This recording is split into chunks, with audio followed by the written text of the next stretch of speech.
Welcome to the Mindful Healers podcast with Dr. Jessie Mahoney and Dr. Ni-Cheng Liang.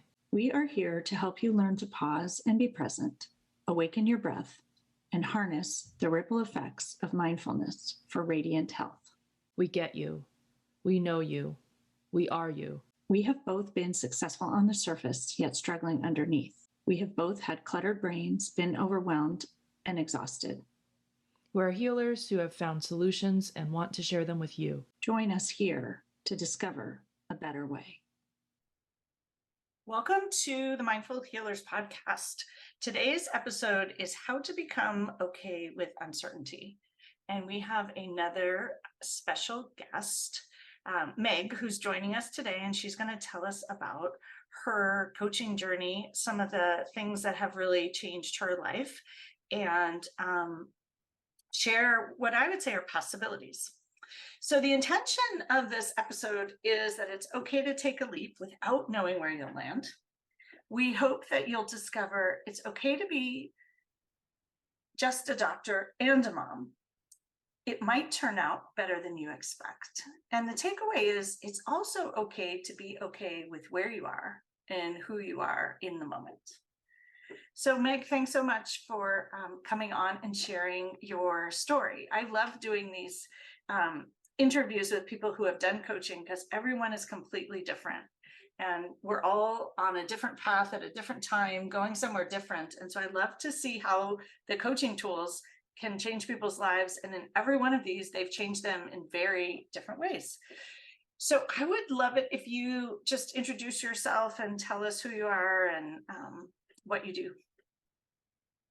Sure. So I'm Meg Lelonek, and I'm a family doctor in Washington State. I'm a mom of two active kids, a runner, and I now work as a hospitalist. So one of the reasons that I wanted to have you come and share your journey is you did a lot of things differently, I think, in your coaching journey than other folks. And you also worked through a lot of the challenges that many people in medicine have around leaving something before you know what's next, and completely changing your type of practice and your practice location. And also, I think in how you came, when you came to coaching, you were really in a difficult spot. So I was wondering, tell us a little bit about where you were when you came to coaching and what led you to sort of take a leap and try it. Yeah. So when I first started coaching with you, Jessie, I would say I was on the bathroom tile floor. If anyone recognizes those moments when it was, a bit of a crisis, a bit of a low point, where there had just been a lot of things that piled up at once. And I found myself having a hard time navigating it all. So when I started working with Jessie, I had left a private practice job where I was a full spectrum primary care doctor for 6 years. And joined a community health center clinic in the middle of the pandemic. I was the primary breadwinner, and there had been so many pandemic stresses and changes that led to a job change for me. And a lot of shoulds. Like, I had started my career with a track really in underserved medicine. I was a National Health Service Corps scholar. And I had always felt like I should be in a community health clinic setting. And that was like my mission and my why. And I had strayed away from that and was working in a private practice and thought this is the time for me to go back into community and underserved medicine when there's so much need. And then I got there and it was hard and there were a lot of changes and struggling quite a bit with where I was at in my clinic, and then had the smallest, tiniest thing that sort of pushed me over the edge, which was a bee sting. So I was out running with friends, and I felt like a sting on my thigh and got stung by a wasp or a bee and came home and had like a large localized reaction. So nothing like really over the top. Ended up taking a course of prednisone and it didn't work well for me. And that just was the tiniest little thing that sort of, pushed me over the edge to feeling like this is, I need to make some changes. It's not working for me. If I can't take the small amount of time that I need to recover from something as simple as a bee sting in my job, then like I need to find something different. So I interviewed a couple of different coaches and I had some, discovery calls or sessions with different people and just felt like I had a great connection with Jessie right off the bat and started individual coaching with her first. And what do you remember was most helpful right in the beginning? Like what of the coaching, in my experience, a lot of people get a lot of relief really quickly. Then you sort of hit a plateau. Sometimes you even have a dip and then you have a big improvement. And I think for you, you got a lot of relief pretty quickly with coaching, and at least to allow you to make some urgent decisions to take better care of you. For sure. I think the first thing that I remember being really helpful was this concept of just, I wish it were different. I know Jessie says that really frequently, but there are just so many things going on. My clinic was short staffed. We had so many patients with all of these needs, and I would walk into exam rooms and felt like I would just get this onslaught of patient complaints in a time which I was also feeling so overwhelmed and vulnerable. And I would want to reach out to that patient and be like, yes, like I know all those things are valid. Like you shouldn't have had to wait in the waiting room for 2 hours, or you should have been able to get in sooner, or been able to schedule an appointment, or had your medication refilled more quickly, or whatever they were thinking or asking for. And I felt so powerless to manage those concerns. That. I wish it were different and I can still make a difference. And you mentioned the word powerless, and that phrase came to me when I was working with an ER doctor in the pandemic. They wished it were different, but they could still make a difference. And they didn't, people were waiting in the halls. I think it gives you back your agency. And it lets you let go of what's not in your control and stop resisting it. So I think when we first met, you had a lot of resisting of a lot of wishing it were different, and a little bit of resisting the reality of what working in a community clinic looked like in a pandemic. Yes, I would say that. Yes. Yeah. So I think wishing it were different was a really important concept for me to just realize and think through. And then the other thing we talked about a lot is that whole like accept but not like I can accept that this is where we are right now, even though it's awful, and just start there and move forward. Yeah. And you are one of the people that I've worked with. I always talk about changing your thoughts before you change your circumstance.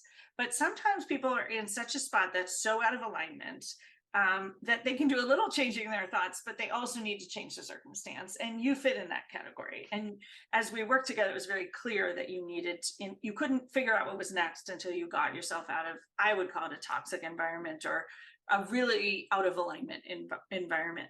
So what was it that allowed you to decide to just leave? And I know you didn't know yet what you were going to do. You had looked into things, but you didn't have your next job lined up. Yeah, that's a great question. There were a lot of different factors that came into play, but ultimately I just had to decide. And it really became as simple as that, despite like the thought work and the coaching. I guess I feel like the thought work and the coaching allowed me to clear the cobwebs enough that I could see what was through the window in front of me and say, I'm ready just to make this decision. And I did decide to leave the job that I was at without having a job lined up in front of me. There were some like logistical things. Like I realized the day that I turned my notice in, I'd been thinking about it for a while, and this day came up where I realized I have to give 90 days, and 90 days from now is the first day of my kids' winter break. And so I gave my notice that day, and I didn't look back. And I think even as a primary breadwinner, you let go of your sort of catastrophizing fear that it wasn't going to work out, fear of making a mistake. It was almost like you just decided it was going to turn out okay. You didn't know how, but you believed. I often say that, like, do you believe it'll turn out okay? And I think that's where you were on that day. Yeah, I think I had to practice to get there.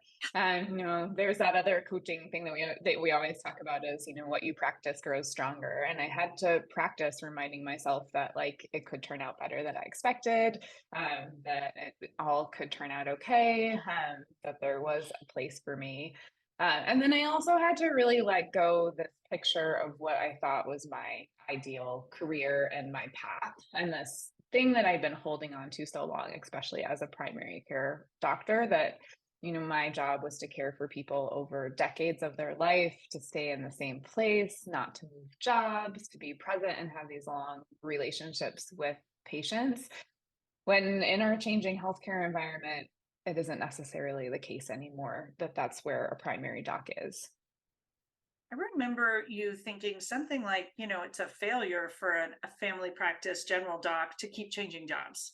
And like that's was something about you rather than something about our current healthcare system, which I think Right. once you start to clear those cobwebs and get less, I often talk, it's hard to change your thought process when you're in fight or flight or sympathomimic storm, which you were in that Right. environment. And, we can work on our parasympathetic nervous system all we want, but if you're constantly being under threat, it's very hard to make long-term change.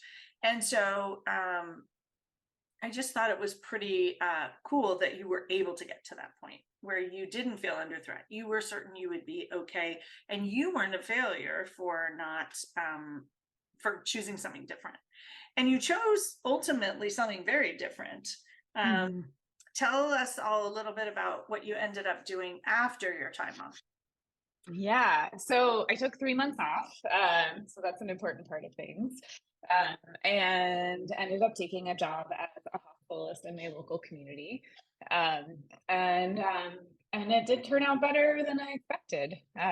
It turns out that I really love the work of caring for hospitalized patients and love the hive of the hospital, and I'm really enjoying being a distinguished beginner, as one of my medical directors called me, and in a new career in my mid-career phase.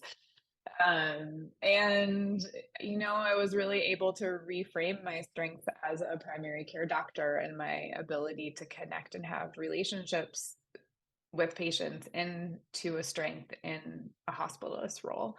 Um, I still think that my strength is being able to connect with patients deeply and listen to them, and hold space for them in times of suffering and pain. And in many ways, that comes into more play in a hospitalized setting with sick adults. And I'm able to see like the wealth of my past experience when I think about patients navigating through transitions of care and working with their primary care doctors. I know what it's like to be on the other side. And so I hope that there are little things that I do that make it easier for that receiving primary care physician on the other side of a patient that I've discharged from the hospital. You're reminding me that I used to be a hybrid. So I was primary care, but I also did ward attending where I taught the residents. And I was the only person who did primary care. And I saw that as my primary role. Like, you cannot send these patients back to their primary care doctor without X, or Right. explaining, we would be all upset in the hospital for the outpatient doc to be admitting someone for XYZ. And I'm like, well, you have to understand, like, they can't do that. They don't have time to do that. That's not how it works. They don't have that information. And so I do, Right. there's this beautiful thing that so many of us discount. It's like, I'm an outpatient doc or I'm an inpatient doc, and I can't switch halfway through my career. And yet you can, and you can offer so much information and education and a different perspective.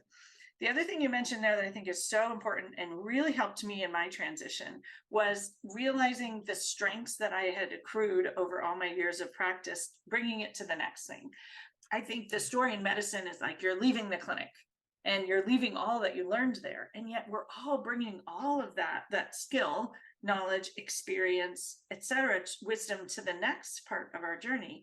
And that to me made me feel much more grounded as I took a similar leap. And so I think realizing that you're never leaving something, you're not, we always say, I'm leaving clinical medicine. Not really. You're taking all of that with you to whatever you do next. I think that makes the transitions that much more smooth. And you also, as I recall, weren't even sure you were going to like hospital medicine. You said, I'm just going to try it. It was an opportunity to sort of bridge the financial gap. You were the primary breadwinner, and then you'd figure out what to do. And so what I think is interesting, and this is, I don't know, a year and a half later, you're still doing it. And it turns out that it's something you really enjoy. Yeah, that was a really big surprise to me too, because I do, even though I was working so hard with you to try to reframe some of these ideals that I had for myself, I was still really holding on to this, like, no, I'm a primary care physician. Like, I'm just going to take this job for the beginning to give myself some time and space until I can move on to my next thing. And then starting this job, I think I had that moment where I was like, oh, I'm in my next thing. Like this is my next thing. And it's time for me to be where I'm at right now and be okay with that. And I actually am really like it, better than expected. And just like anything in life, like there are moments when I definitely still have moments when I think about being a primary care doctor, and I have small bits of grief or longing or mourning for that career that I left aside. But those moments come and go and don't leave like devastation or overthinking or sleepless nights in their wake. I remember one of the things that we talked about is you can like something, you can feel attached to it, and you can be really good at it, and you can be ready to do something else. Because in the world that we were sort of trained in, you can't leave something unless you hate it or it's bad. And I see a lot of people having to make what they're leaving be bad. So primary care has to be bad if I'm going to go do hospital medicine. And it may be bad at the moment, but it might not be also. And I think we don't have to make that the villain and us the victim. And instead, that also gives you the opportunity to flow back and forth, depending what you want to do in the future. Definitely. So tell us a little bit more about where you are now, not so much where you're working, but where your mindset is and what else you've done in the last year or so. I think you stopped coaching about a year ago. So what else you've done in that last year that sort of changed your outlook on life? Yeah. So having had such a great and empowering experience as coaching, I wanted to get more experience on my own. So I enrolled in and completed the Martha Beck Wayfinder Life Coach training, and I'm still going through the process of certification there. And I really found so much wealth in going through that process of learning how to coach. Um, Still not quite sure how I'm going to use it, but I have no doubt that I will. And I've been really active in wellness activities and working on ways to support providers more in our local hospital and community. We started our first doctor dinner group here at our local hospital, and then I've also been just feeling out life with being a mom and a doctor and having space and time. And that has been unbelievably lovely. One thing that we've talked about is just switching that mindset towards more of acceptance rather than achievement. And I took this year as a runner to not run any races. And to not have any big, huge goals that had these definitive timelines or points, and to really just, enjoy, being with my children, being near my home, spending time with my husband, being, and that's it. And before this, you were very much focused on achievement. And in fact, achievement was sort of your self-worth, your sense of self-worth, and what you would do next and what goal was next. For sure. I mean, like so many of us in medicine, there's this defined path, right? You go to high school, you go to college, you go to med school, you go to residency, maybe you do a fellowship after that. There's just like one step that follows the next. And for me, when I first got into practice, my next steps were thinking about like being a medical director, being in leadership, and just moving along this ladder of achievement in medicine. Um, and um, and it was really hard to shift that mindset, to not be focused on like the what next, and move towards working on focusing instead on what's in front of me and accepting and being okay with where I'm at. I love that. Just I'm remembering that when you switched into your new job, actually, you got offered some leadership role pretty darn quickly. And it was further coaching to decide to, I think you ultimately did not take it. And to not take a leadership role for most physicians when offered is much harder than to take it or even just to try for it. And I think it's really important you were able to decide like this isn't actually the role in which I want to be spending my time, and you made space for all of these other things you just mentioned, doing your own coach training, being involved in wellness. If you'd done that other role, there would have been no space for that and Correct. a lot less space for your family. For sure. I mean, I was able to pause instead of just deciding right away to seek support and help and coaching when I needed it, to go through making a decision instead of just deciding what I felt like I should do, and able to reframe things in a way where I feel like when I look at new opportunities, I think of not just am I the right fit for this job, but is this the right fit for me? Yes. Oh my gosh, that's something I try to work with the fellows on and that's the perfect phrase, right? Not a, we always, I was told when I graduated from residency, you're lucky to get a job. And it's like, well, Right. actually, not really. You've been training for, I had been training for 8 years. I was a chief resident, right? 8 years to do this job. I probably was not lucky to get the job. Like I worked really hard, but that was the idea. And so to actually say like, is this job the right fit for me? And imagine if people in medicine did that and just said, is this job the right fit? I think, the current generation that's going into medicine does that a lot better than those of us who started 10, 15, 20 years ago. It wasn't really accepted then. And I think that's actually going to very much help with a lot of the burnout and misfit between jobs and people, because I think it's actually so interesting, right? You're fitting perfectly with being a hospitalist right now, and yet you thought you should be primary care. And so I think sometimes it takes us a while to find our spot. And this may be a permanent spot or maybe a temporary spot, but it's working for you. And we often talk about seasons of a career. And when I graduated, it was like, there's no seasons. You're going to be a pediatrician. You're going to work here. You're going to take care of someone till they're 20. And then you'll maybe even take care of their kids if they come back and you're still in the same spot. And medicine is just not like that, as you mentioned. And so I don't know of any physician these days, maybe the ones at the very end, who have kind of done that career, because we're all such a nomadic society. And because what I found is that patients don't stay, right? I live in the city, they move out to the suburbs or they move out to live with their family. And then you have so in where I live, in the city, we have huge numbers of 0 to 2-year-olds, and then people have their second baby and they move out.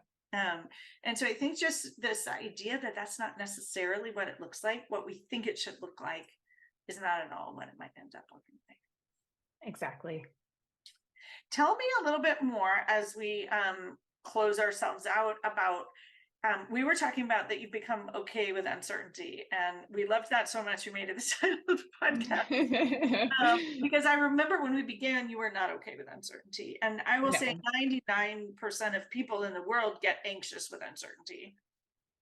Right. Yeah. I think, I had to become okay with uncertainty when I chose to leave my job without having something lined up. You wanted to. I wanted to. Yes, I wanted to be okay with uncertainty. I feel that. Yeah. I think that I'm okay with navigating how these seasons are changing in my life and not being sure of the outcome.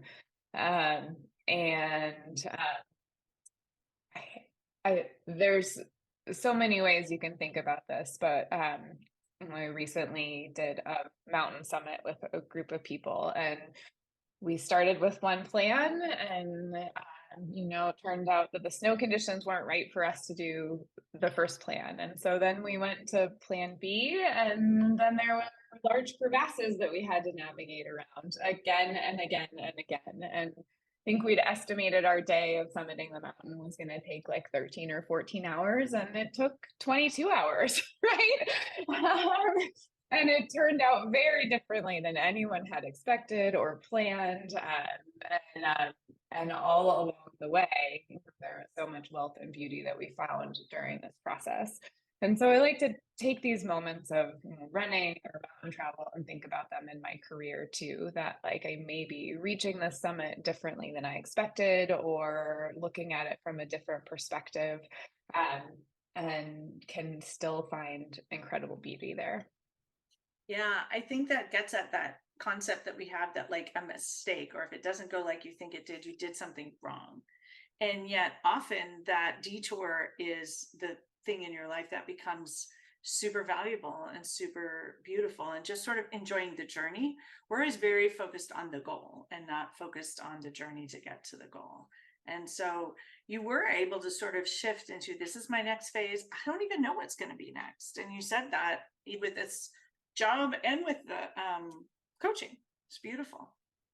And what has made it okay to be an uncertainty? Because when we first met, uncertainty wasn't okay. Yeah, I do think having the experience of things turning out better than expected has been really helpful for me. Um, in terms of coaching, there is so much wealth in being a part of your group coaching as well. So seeing other physicians who are navigating through some of these same things and hearing about how they were doing it, and knowing that I wasn't alone going through these changes was really helpful. Like having some models was helpful.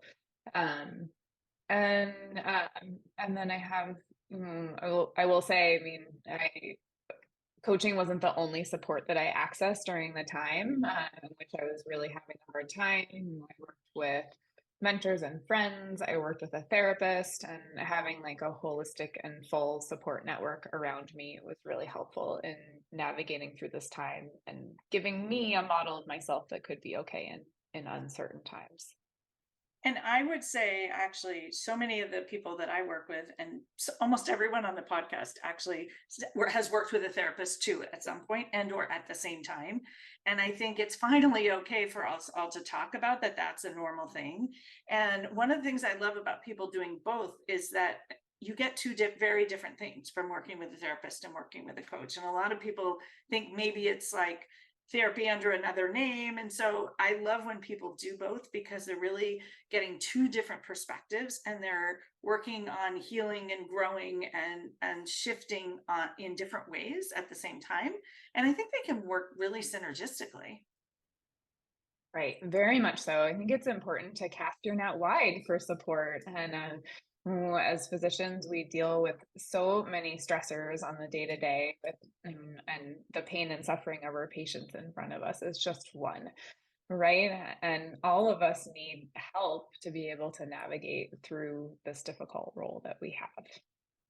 And you actually mentioned there a support team. And I often talk about like athletes have coaches, professional athletes, and this is why doctors do, but it's actually athletes have support teams, because they don't just have a coach. They have, the physical trainer, the mental trainer, the nutritionist, the coach, the workout, they have all the things. And I love how you described it. Like you had a team of mentors, friends, family, therapy, coaching, and you also do yoga and mindfulness, and then a passion, which your trail running would be a passion and a way to sort of also physically work through emotional things, is how I like to think about it. Right, right. Yeah, having a team was really important. And I think that's an excellent example talking about athletes. And we see so many other professions that have those support teams and that are generating them now. And we in the medical profession I think we're just coming up to date on some of those ideas. Absolutely. And so also you mentioned to have a model, but I would say we can also be models for other physicians. And I think that's actually why almost everyone I asked to come join me on the podcast is like, yes, I will, because I want other people to know. And I think Yeah. we can each be a model and an inspiration for the people coming behind us, the people who feel stuck. And as you said, on the bathroom floor, right? Right. I think sometimes we're there and we just can't imagine a way out. And I think you probably couldn't imagine a way out that first day. No, Yeah. And no. yet here you are living a totally different experience and feel Right. totally Right. differently. Pretty cool. Yeah, it is.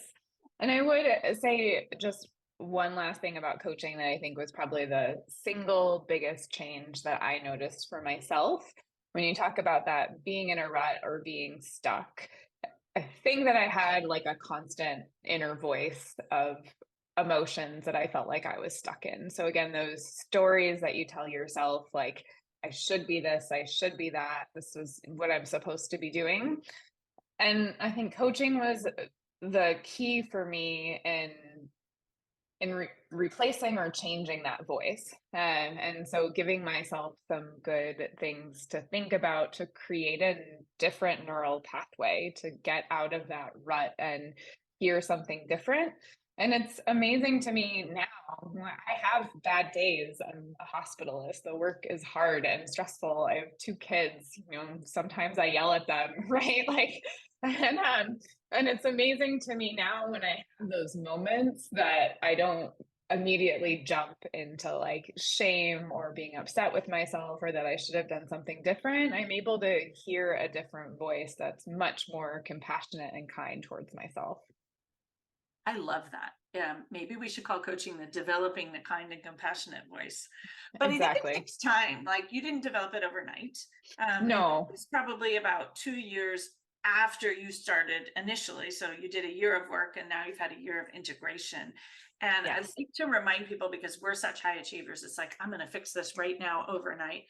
And yet you've been practicing all of these habits for so long. So it does take time, but you also get to, I'm going to liken it to graduating, right? Like you've sort of moved on and you're doing this coaching. When you get in a rut, you notice it and you course correct. I'm a pediatrician, right? So I always talk about toddlers course correcting, but as adults, we course correct too. We get sort of in a maze, we go in a dead end and we go out the other way. And so that it's possible to do that. And I think, do you have any thoughts on for people who feel like maybe you end up needing coaching your whole life? Yeah. So one, if you do need coaching your whole life, like more power to you. Like it's I love great to it. have a coaching mindset and be like curious and open and have someone who's going to be there asking you the hard questions and holding an untroubled space for you. But for me, I did feel like I got to the point where I was like, I think I got this, like, and I liken it in some ways to running as well. Like when I ran my first marathon, I needed a lot of support. I needed to follow the plan, pretty much exactly. I needed to do all of the workouts. I needed to research all of the gear. But now, if I go out for a 10 or 15-mile run, like I don't have to think about what clothes I'm going to wear for the run or what fuel I'm going to pack or how long it's going to take. I've done it long enough just to know. And so I think coaching follows that same thing. You continue to practice it, you develop that new pathway that becomes more seamless and you can graduate and move on. And I love your thought. Like, if you want to keep getting it, I always feel like people do a lot of coaching, they take a little break, they do more, like you're ready for the next layer or the next level. And I don't think it's a weakness. It's something where you get to grow yourself. And even athletes, right? They come back to it when they want to now do something different or they want to grow in a different way. So I loved your comment that, of course, more power to you if you want to keep doing it. And I do it intermittently. And when you do coach training, you do a lot of coaching. And I can always tell, like, I need a tune up, like I'm getting, going down some of my old pathways. But what's different when you've graduated, we'll just use that term, is that when it is. You don't need it all the time, but you're like, oh, I really need a little bit of support. And you don't judge yourself for it. It's just like, it must be time to trim the trees. Must be time to change the oil. Exactly. Like it's spring cleaning, it's upkeep, it's all of that. And we don't think our minds need that. And yet our minds are really our most valuable asset because when they're not working, totally negatively influence everything, all your relationships, your health. and your mental health. Yeah, they need maintenance, just like all of the rest of the parts of our body. I love it. Do you have any final words, anything you want to share at the end? And no pressure. I mean, in many ways, we said all the amazing things already, but Yeah. I think, again, just coming back to that sense that took me a ways to get to, that life can be beautiful and wonderful without having a goal, that it's okay and wonderful to be where you are, and that all of us are enough and doing really important jobs in our day-to-day work as, you know, as healers, as doctors. It's a hard job, and we need to give ourselves acceptance and love for being in that position. I love that. And actually, you mentioned before we started this idea that you had no problem giving your patients radical acceptance Right. for what they were doing. And so I love that you came full circle at the end. And coaching, you said, allowed you to give yourself that radical acceptance that you used to give to everyone else, but not yourself. Exactly. I think this is the perfect place for us to finish our conversation. Thank you so much for coming and sharing your journey with all of our listeners. And we will have a mindful moment after the sound of the singing bell. If you enjoy the podcast, please leave us a review. It helps other people find and discover this podcast, and share it with those who you think might benefit. We will see you next week. As always, if you want to declutter your mind, be more present, and start truly living your one wild and precious life, come find us at the mindfulhealerspodcast.com. Work with one of us. Work with both of us. Start or uplevel your mindfulness practice. Discover how mindful coaching can change your life. Or even better, do both as part of our Mindful Healers programs and retreats. You can find links to find out more about our programs and join our communities at themindfulhealerspodcast.com. Reach out and get started on your journey to a life better lived today. The content of this podcast is not meant to be medical or life advice. If you choose to participate in our mindful moments, please do so safely.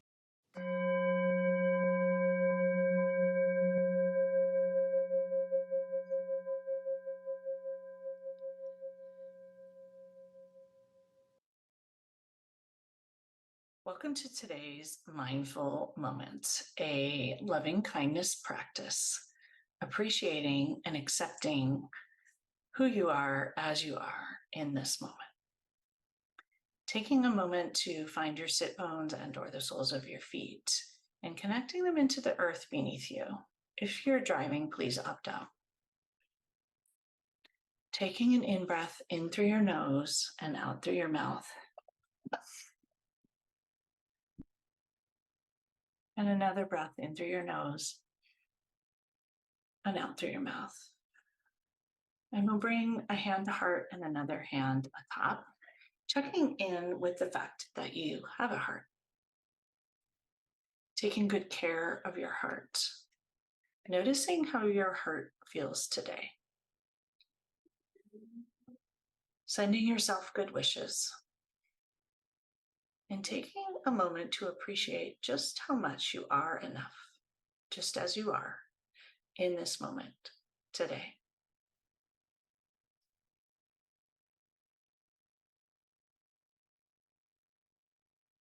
Closing your eyes if that feels good and is safe for you to do so. Taking a moment to appreciate all of the things that you have done so far in your life. All of the accomplishments, achievements. Realizing that you are an incredible human who has grown and evolved over the years. Allowing that to sink in. Noticing all that you are rather than all that you are not. Pressing that heel of the hand into the heart space, releasing a bit of oxytocin, noticing your top hand on the bottom hand, skin to skin, hand on hand, hand on heart. Coming back to the breath. Breathing in through your nose and out through your mouth. 3 more deep breaths, appreciating the breath, sending the breath to every nook and cranny and every cell in your body, appreciating each cell for all that it does to keep you moving, walking, breathing, heart beating, doing the things that you do, whether it be delivering babies, performing surgery, listening to hearts, healing, helping. And coming back to your own heart, allowing your own heart to want what it wants, to acknowledge its desires and appreciate them. And if you notice yourself judging those desires, opting out of judgment, your desires are your desires. No one's desires are better or worse. They're just desires. Letting yourself be a human who has dreams, things they love.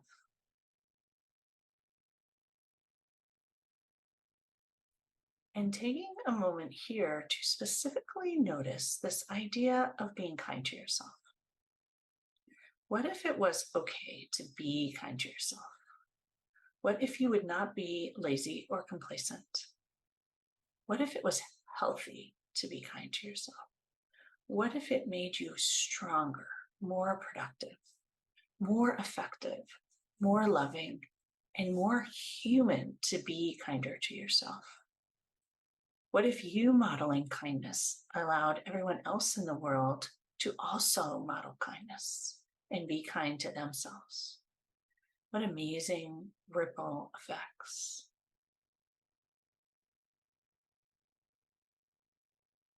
And as we near the end of this mindfulness practice, coming back to your heart space and sending yourself compassion and kindness for any moments when perhaps you felt like you were on the tile floor.